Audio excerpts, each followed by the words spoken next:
кредитный историяны тазартуға бола ма? Сіздермен бірге Заңгер Шыныбаев Марғұлан, Қазақи заң каналына қош келдіңіздер. Осы тақырыпты білгіңіз келсе, міндетті түрде астына жүректі басыңыз, подписка басыңыз және қоңырауды басуды ұмытпаңыздар. Келесі видеоларды өткізіп алмау үшін. Негізінен болады ма, болады ма, жалпы осы сұрақтар жиі қойылады. Сондықтан сіздерге қарапайым тілде түсіндіруге тырысайық. Бірінші, кредитный историяны қалай көруге болады? Соған жауап беруге басынан бастайық, аяғына шейін барайық.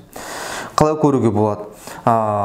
www.1sbkz деген сайттан көрсеңіз болады. Қайталап атайын, www.1sbkz.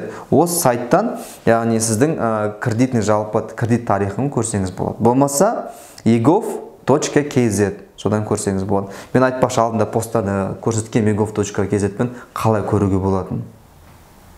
Сол жердің кредитный историяны көрсеңіз болады. Ол бірінші амалы. Екінші амалы, сіздің тұрғылықты жеріңізде, районда, қалада цон бар ғой. Сол цонға барып, кредитный историяны жүктеп алсаңыз болады. Ол екінші амалы. Үшінші амалы, кредитный бюро офисі бар. Алматы қаласында бар, Астана қаласында бар, үлкен қалаларда бар.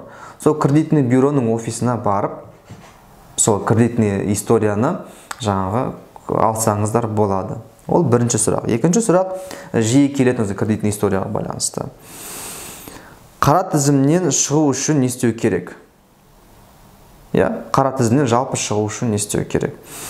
Жалпы оған жауап бермей тұрып, қара тізім жалпы қанша уақыт сақталады, соған жауап берейік.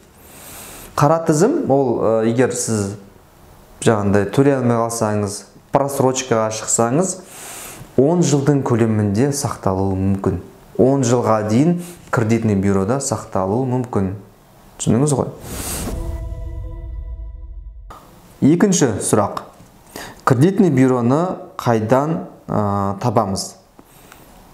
Бұл жаңағы айтқан сайтта www.1sbkz сайтынан қарасаңыз болады. Жалпы Алматы қаласында қай жерде екенін айтайын. Алматы қаласы Жібек жолы даңғылы 135-ші үй, бизнес-центр бар, Жібек жолы деген. Сол бизнес-центрдің ішінде 291-ші офис. Сол жерге барып, кредитный историяны білсеңіз болады. Бұл Алматы тұрғындарына. Басқа қалада, басқа қалалардың ішінде кредитный бюро жалпы бар. Келесі сұрақ, үшінші сұрақ. Кредит тарихын сіздің келісіміңізсіз қарай алмайды. Айтпақшы, кредит тарихын менің келісімсіз көре ала ма, банк көре алмай ма дейді. Негізі, біздің келісім болмаса, банк көре алмайды. Бірақ біз договор жасаған кезде бірден келісім жасап қояды. Банктар хитр ғой, олар да ақылды ғой. Договор қойған кезде договорға келісім беремін деген қол қойдырып алады. Негізі сіздің келісіміңізсіз ол кредитный историяны көре алмайды заңы бойынша. Енді жалпы сұраққа көшейік. Қара тізімнен шығу үшін не істеу керек, жалпы. Ол үшін өкінішке орай менде қарыздың бәрін жабу керек. Болмаса сот шешімімен болса, сот шешімімен. Егер былай болса, былай өзіңіз сот шешіміңіз өзіңіз жапсаңыз, жапқаннан кейін не істеу керек? Қарыз жоқ деген справка аласыз. Сол справкамен бірге сіз қай жерден қарыз алдыңыз, сол банкіге барып арыз жазуыңыз керек.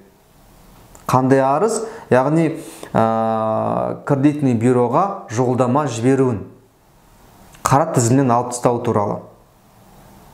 Сөйтіп банк кредитный бюроға жолдама жібереді. Мына кісі қарызын толық жапты. Сол себепті қара тізімнен алып тастауыңызды сұраймын деп. Осылайша қара тізімнен алып тастауға болады. Яғни қарыздардың бәрін толық жапқаннан кейін сот шешімімен болсын, ерікті түрде болсын, әйтеуір қарыз жапсаңыздар, осылай хат жазу арқылы кредитный бюродан қара тізімнен алып тастасаңыз болады. Пайдалы ақпарат алсаңыздар, комментарий жазуларыңызды сұрайым, сұрақтарыңызды қойыңыздар. айтпақшы халықпен бөлісіп отырыңыздаршы. Қазақи заң каналының дамуына атсалысуыңызды сұраймын. Лайк басыңыздар, астындағы міндетті түрде колокольчикті басып қойыңыздар, келесі видеодан құр қалмау үшін. Жақсы, сау сәлеметте болыңыздар.